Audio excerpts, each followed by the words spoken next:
Alright, so the first thing I'm going to talk about in this little section up here before we actually get to the process of how do you solve, I'm just going to talk about what you would do if I have a number that I'm asking if it's a solution or not. Alright, so it's pretty straightforward the way that you guys would do this.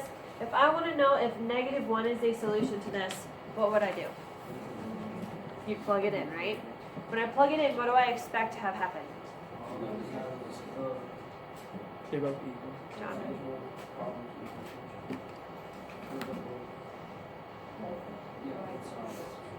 Both sides of the equal sign should be the same number, right? Okay, so let's check that out. So 3 times -1 is -3. -1 plus 1 is 0. 12. -1 squared, when it's in parentheses, becomes +1. +1 minus 1 equals 0. Yeah, it's a solution. So, what do you think? Yeah, it is a solution because of the denominator. You think it is a solution because the denominators end up being the same? Who else believes that?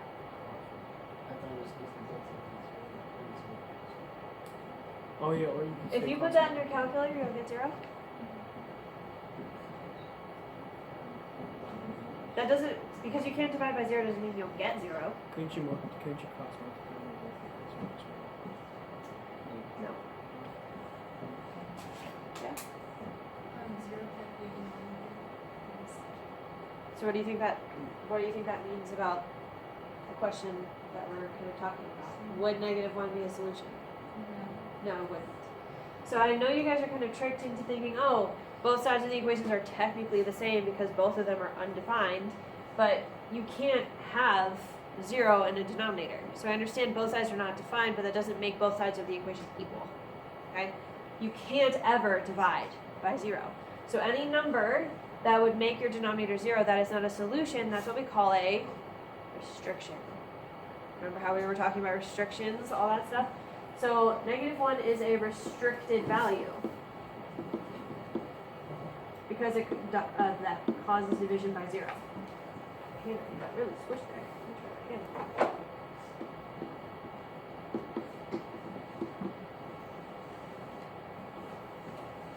Okay, so if it is going to cause division by 0, that number is not a solution.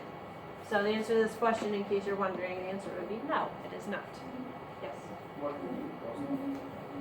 You don't use cross multiplication to check. All you would have to do is see that it's being divided by 0.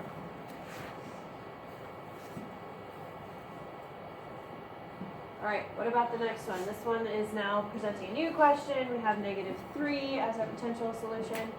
Let's go ahead and see what happens. So when I plug in -3, I get -15 over -5. Does everybody agree that's what that side would be? 3, okay? And over here I have 7 plus 10 divided by -5, which would be 7 plus, which would be 5. Is 3 equal to 5? So would -3 be a solution? No. For an entirely different reason. The reason why -1 was not a solution over here was because we were working with a restricted value. The reason why -3 is not a solution over here is because of what you guys were talking about before. Both sides of the equation need to be equal for that value to satisfy the equation. Okay, so no in both cases, but I just wanted to illustrate 2 different ways that it would be no. And I'm sure you guys can imagine if it was a yes, if it were going to be a solution, you'd have everything on the left side of the equation be equal to everything on the right side of the equation. Okay? Everybody clear on that? Okay. Alright, we're going to actually jump in here. So solving rational equations, you guys want to state the restrictions first. Right? Because you don't want to get caught in a situation where you don't know what the restrictions are and you do all this solving and you get some solutions. You guys remember when we did extraneous solutions for radicals? You can have something like that pop up here where you're solving and you get a number, but that number is actually a restriction, which means it shouldn't be a part of your answer. But if you didn't identify what the restrictions were at the beginning, you're not going to catch that. So start the question by finding the restrictions. Then you guys are going to find the common denominator.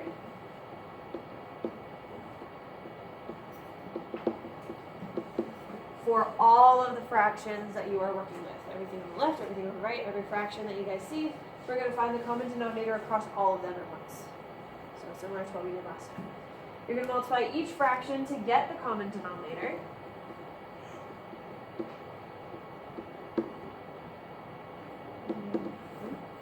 So it's going to seem very similar to what we were doing last class, this part right here. Once you have the common denominator in each fraction, what's really cool is that for the solving process, I don't really need to care about the denominator anymore. Once the denominators are the same, all you need to focus on is the numerator. So once you have that common denominator, you're going to ignore them and solve using the numerator. It's going to be an equation that you would just rearrange, solve for x, could involve factoring, could not. We'll see a couple different situations there, but you're just going to work with the numerator there. And then you're going to compare solutions to restrictions and remove any that occur in both. So if you get a number that was a solution but also a restriction, you are not going to use that number because the restriction overrides the fact that it was a solution that would make it restricted. Okay? Make sense? Alright, so let's go ahead and give this first one a shot. We're going to start simpler and then kind of move our way to more complicated ones. So if I'm looking at this one right here, I have 2x and I have 3. What would the common denominator be? Okay, so I'm going to write that over here. Alright, so let's go ahead and start by figuring out what the restrictions would be. So if the denominators are just monomials. 0. Okay, so if I'm solving and I get a 0, that means that it can't be a solution. So I'm just going to write that over here in the corner just to remind ourselves of what the restrictions are. Alright, so because the common denominator is 6x, what would I have to multiply the first fraction by to get that 6x? 3. So I'm going to turn it into 12 over 6x. And then what would I have to multiply the second fraction by? 2x. Alright, now what's really cool from here, because the denominators are the same, I do not need to worry about the denominators anymore. All I'm going to do is focus on the numerator, which is 12 equals 2x. Then it becomes very simple. What would the answer be? 6. Is 6 0? Then that's a solution number 6. Okay? Now, I feel like you guys as a group in general, you guys like to have just one method that you can use over and over and over again, right? Instead of having different methods for different situations. I feel like that's kind of how you guys prefer things. Technically, when you see something like this, you could have just cross-multiplied. Right? Cross-multiplication is when you have one fraction equal to another. Alright? But I was trying to avoid, there are some situations where you can cross-multiply and some where you can't. So I thought it would be more useful for you guys to just give you one method and just use that every single time because that will work every single time. But cross-multiplication does not work. But if you guys want to, if you prefer, you really like cross-multiplication, you can definitely cross-multiply if you'd like. Cross-multiplication only works when you have one fraction equal to one fraction. So if you would like to do that, you can. I personally am going to show this method every single time, just to show you that it will work every single time. Okay, so just that's a side note for you guys. Alright, let's move on to this guy right here. What would the restrictions be? -4. There are none, right? You can only have a restriction if you actually have a variable in the denominator. Oh. This one doesn't have any variables in the denominator, so you won't ever divide by 0. It's impossible. Okay, so you don't have to worry about restrictions with this one. Now, coming back over here, what would the common denominator be between 3 and 5? 15. So what would I multiply the first fraction by? So that would be 5x plus 20 over 15. And then what would I multiply the second one by? 3. So 3x over 15. You guys can kind of see the cross multiplication kind of at the same time as we're doing this method. Once the denominators are the same, I just focus on the numerator. So that would be 5x plus 20 equals 3x. I'm sure you guys can see where we're going, right? Oh, yes? I was going to ask, is there only one restriction for problems? No. You could have more than one. I probably won't give you a lot of situations where you would have more than one, but you definitely can have one. It just means that the denominators that you're working with are different. Like you could have an x plus 2 in one denominator and an x in another. Alright, sorry.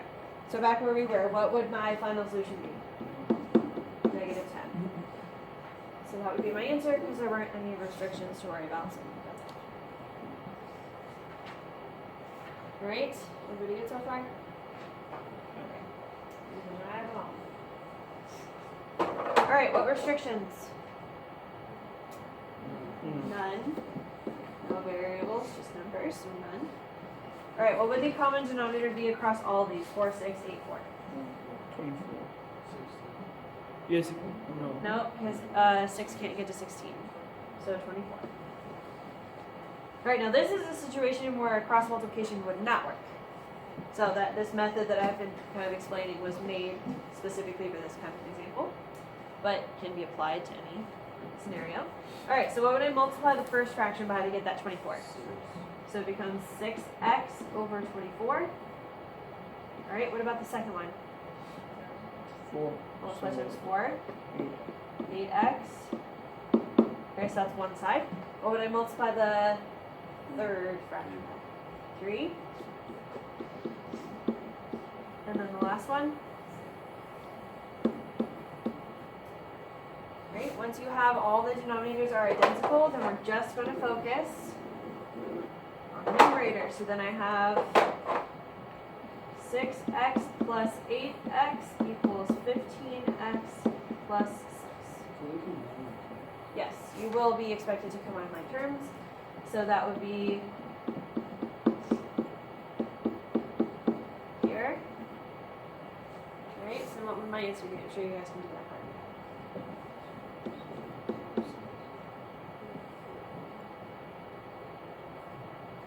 What? Is the answer 14? You would subtract this, right? Get -1 and then divide the -1 away. You should get -6. Right? At any point when you guys are doing these, you can also check your answer. You can take the -6 and plug it back in and make sure that the left side of the equation equals the right side of the equation, right? So you can definitely do that at any time.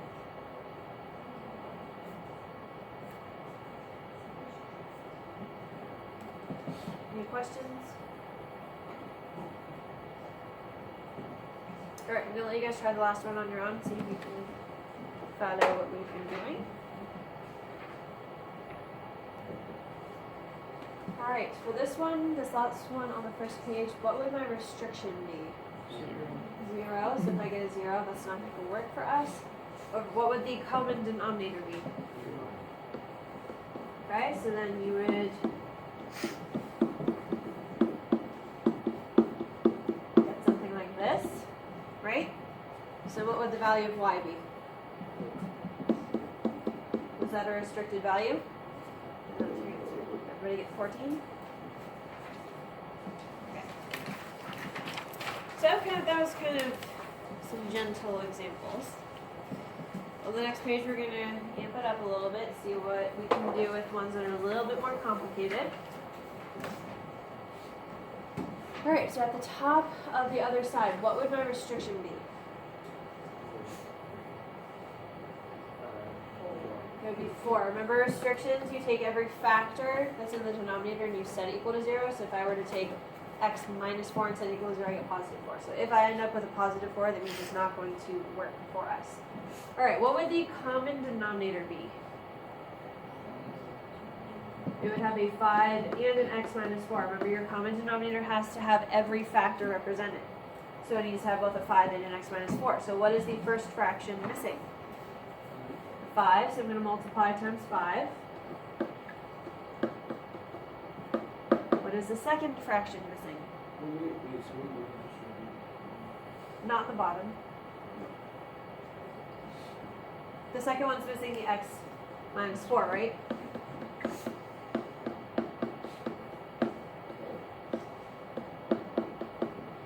Alright, so I'm going to focus just on the numerator, which is going to be 10 equals x plus 5 times x minus 4. Now I can't really solve it when it looks like this. Just like when we were looking at last class, you can't really add fractions if the numerator of 1 isn't worked out, right? So what would I have to do in order to move forward with this? Well, you would have to take this numerator, because you multiplied the numerator times the other factor it was missing. So now this is FOIL. You're going to have to create a polynomial by foiling these. So again, you guys should know how to do this. So that would be plus x minus 2. I've already defoiled. The easier it is to do in your head.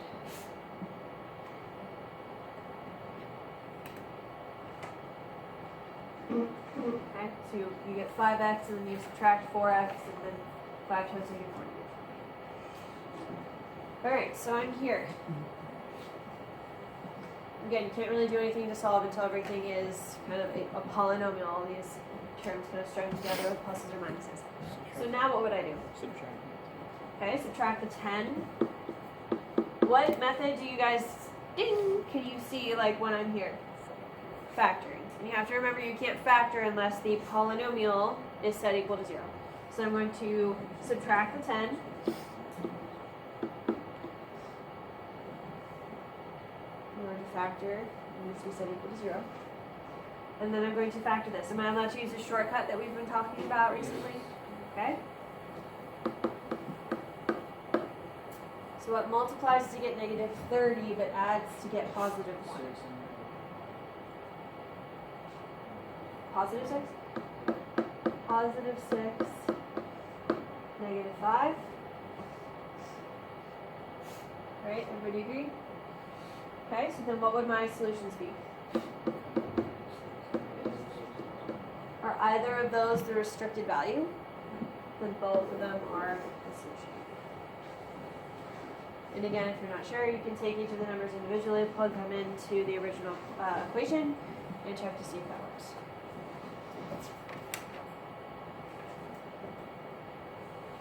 Alright, any questions about that? Okay, let's try another one.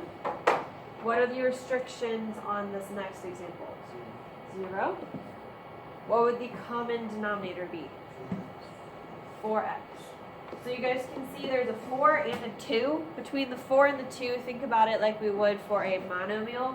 The 4 and the 2 both multiply up to 4, so the least common multiple between the 2 is 4.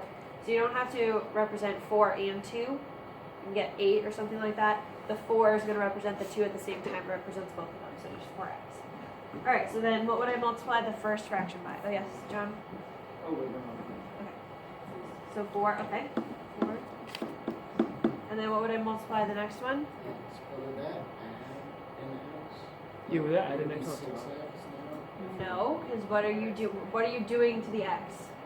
You're multiplying it on.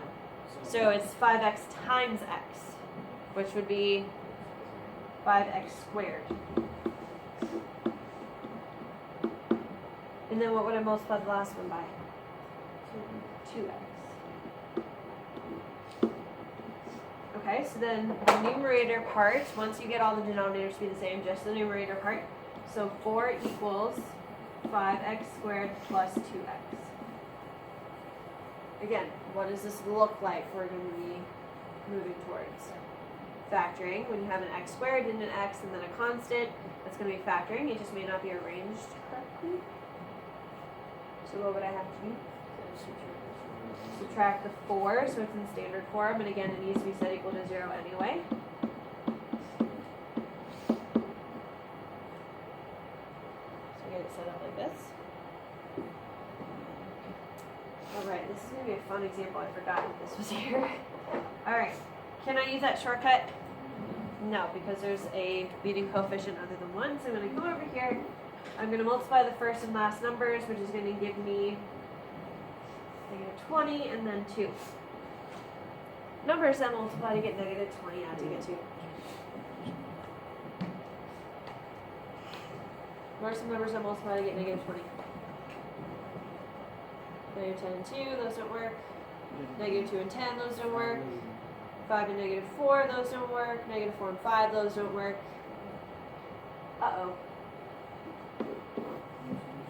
No, it's not no solution, it just means we can't factor.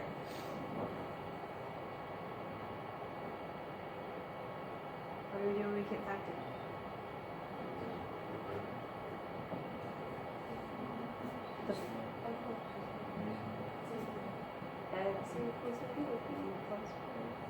Oh, is it there? It's The quadratic formula. yeah. Oh, I know. So when you guys can't factor, we do have an alternative that will work for everything, things that can be factored and things that can't. So whenever you guys run into a situation where you can't factor, you have to use the quadratic formula. So we have x equals negative b. What is b in this scenario? Here, I'll write. So we have a, b, c. If you want to label so it's easier to work with. Wait, we don't have to memorize it. No, you don't, but it's probably a good idea. X equals negative b plus or minus the square root of b squared minus 4ac. So b squared is 4 minus 4 times a times c. 4 times 5 times negative 4. B squared minus 4ac. Yes, the bottom is 2a, but I want you guys to tell me what the 4ac would be. Oh. 5. 4 times 5 times negative 4.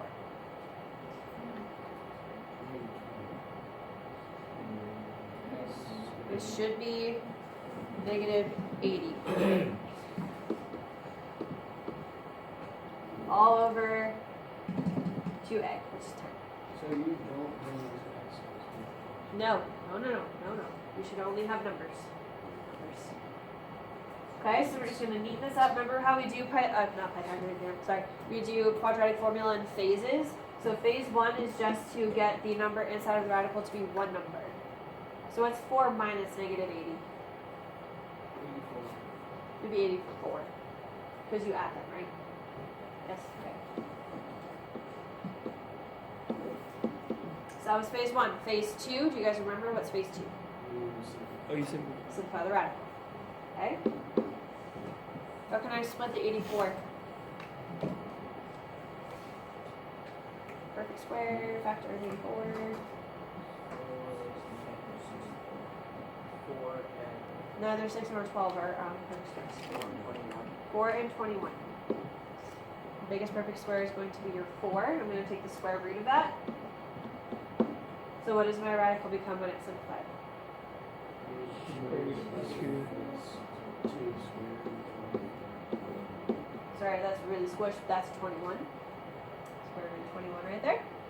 And so we did phase 1, and then this was phase 2, and then what's phase 3? Where you can divide something from all 3 pieces, right? Is there something I can divide from each of these? 2. I'm going to divide by negative 2. Just positive 2, not negative 2. So when I divide that, I get negative 1 plus or minus 5. So the 2 just cancels out. I'm going to leave that negative there. Now, obviously, none of those are equal to 0, so our restriction does not affect our answer. No, I just wanted to make sure we had at least one example in case you guys run into that. I don't want you guys to not be prepared for something like that, but it is a possibility. Not everything can be factored. I know we've been factoring a lot, but not everything can be factored. So be prepared to use quadratic formula. Alright, everybody good with the first 2?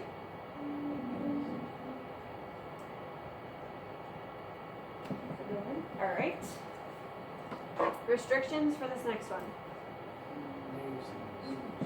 Alright, so we better not get negative 6. Alright, what would my LCD be? Okay, so I need one representative of every factor. So we have 7, and then we have the x plus 6. So what would I have to multiply the first fraction by? The 7, because that's what it's missing. So I'm going to have 7x plus 7. I'm just going to go ahead and distribute that in the numerator because I can pretty easily. And then what would I have to multiply the second one by? Okay. I'm also going to do that distribution in my head, so I have to multiply the 2x through an x plus 6. So it's going to be 2x squared plus 12x. Right? You need to write it down like this first. You can, but then I distribute it. Does everybody follow that?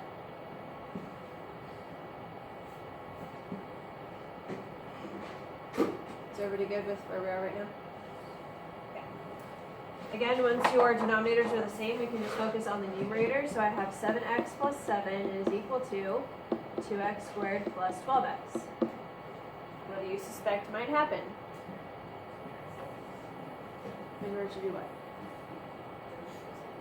So we can factor it. Again, when you see an x squared, an x, and a constant, probably going to factor if you can. Alright, so let me take these two on the left and subtract them over so everything is on the right side in standard form.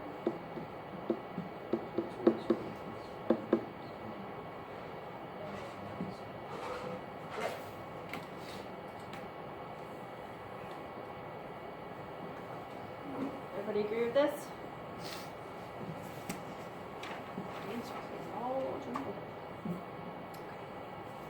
Alright, now let's see if we can get this factoring to work this time.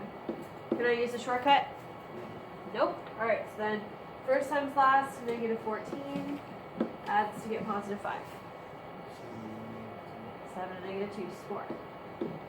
Alright, so we don't have to do quadratic formula. But we do have to do the long process for factoring. We can't use shortcuts.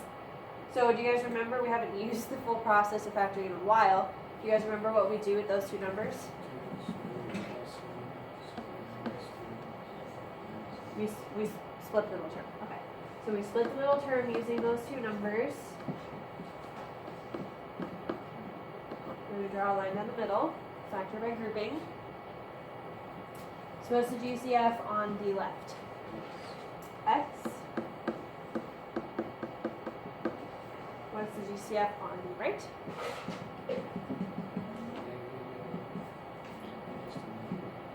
Negative 1. Remember, you're not allowed to have a negative at the front, so our GCF is negative 1, and then I get 2x plus 7. Pulling out the negative 1 as the GCF allows the signs to change, which makes the parentheses the same, which is what we're looking for. So then I get x minus 1 as one factor, and 2x plus 7 as the other factor, right?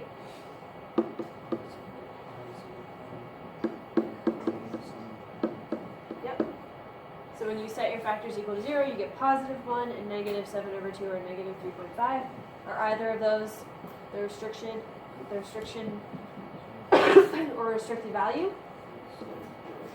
Nope. So both of them. I promise we will see a situation where the restricted value comes up. Alright, I'm going to do this one as the last one with you, and you guys are going to try the very, very last one by yourself. Alright, what are the restricted values? For this one, it's a little bit more complicated. We're going to go ahead and factor them first. This is truly like the situations that we saw last class, where in order to find the restrictions, we're going to have to factor first. So especially for this first one here, what would the denominator look like factored?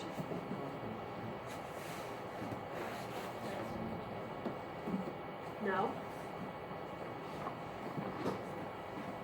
X plus 1. How would I factor this?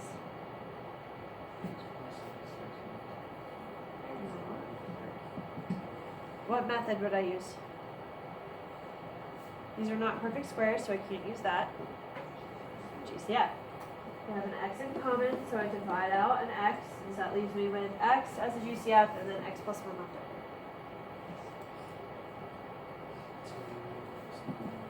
And then you have the x plus 1 can't be factored, the x can't be factored. So, when it looks like that now, so pause for a second, what would the restricted values be? Negative 1 and 0. Monomials give you 0. The other factor, the x plus 1, would give you a negative 1 as a restricted value. So I have two restricted values this time. Couldn't we just determine by those two denominators? Well, you want to be careful because if the other one had a different factor than either of those two, it would be another restricted value. Alright, what would my common denominator be? X plus 1. So conveniently, the first one's good. First one's already set up. The first one has the GCF already, not GCF, sorry, LCD. So that one's good. But what is the second one missing?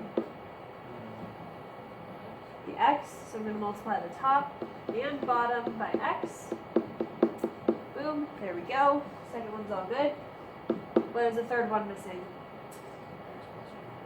Okay, again, I'm going to multiply top and bottom. I'm going to take that little minus. Do you guys see how there's a minus there? I'm going to go ahead and shift that up to the numerator. Then I will have to multiply top and bottom by x plus 1. So now it looks like this. Do you agree with what I have? Alright, so again, once your denominators are the same, we're just going to focus on the numerator. So that is 3 plus 3x equals negative x minus 1. I'm going to go ahead and distribute that minus.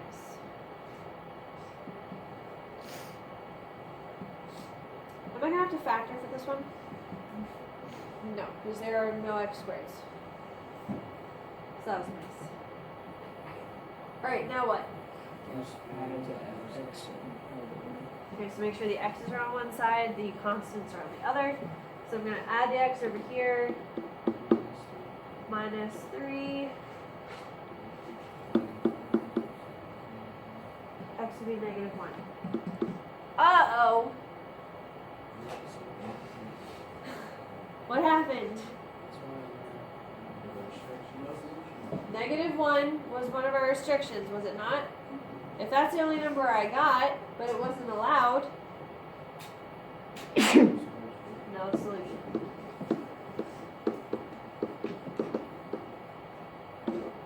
So, John was prophesying what would happen when he asked that question. But yeah, when you guys get only one solution and that solution is the restriction, you do not have a solution. So this means that there is no x value that you can plug in to get that equation to work. Alright, any questions before I let you try this last one by yourself? Alright, go ahead and get started. Alright, does anybody want to share what restrictions they got? Daniel? Okay, so the restricted values should be 5 and negative 5 from your pre-existing denominators. So what our denominators be parentheses x plus 5 and x minus 5. So the common denominator should be. Alright, does anybody want to share what solutions they got? No? Yes, you guys should have negative 6 and positive 2 as your solution. Once you identify what the common denominator should be, which is x minus 5, x plus 5, multiply each fraction by what it's missing, work out the numerator. You guys will have to distribute anything that needs to be distributed, so you just have a string of monomials. Combine everything to be one polynomial. It is going to be a quadratic that you will factor, and then you get those two solutions. Alright, so taking stuff from last lesson and kind of applying it here, especially with those common denominators. Does anybody have any questions?